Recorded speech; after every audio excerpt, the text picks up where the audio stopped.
visas Latvijas vēstures lapus atspoguļots. Kā es sapratu, pieticis rakstīt vēsturi baltu un melnu, jāraksta Latvijas vēsturi tāda, kā ir.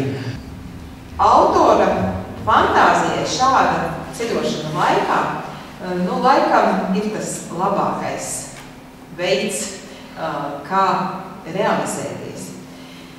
Tātad šeit bērni nonāk pagātnē.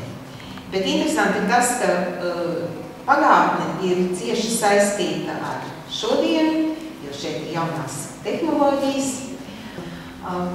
Es gribētu izteikt cerību un arī pārliecību, ka arī jums lasīt grāmatu būs interesanti un ja jūs kopā šo grāmatu lasīsiet ar saviem bērniem un pastāstīsiet arī to, ko jūs esat paņēmuši līdzi no vēstures, tad tas varētu arī jums pārvērsties par vienu aizraujošu ceļojumu laikā Latvijas vēsturē.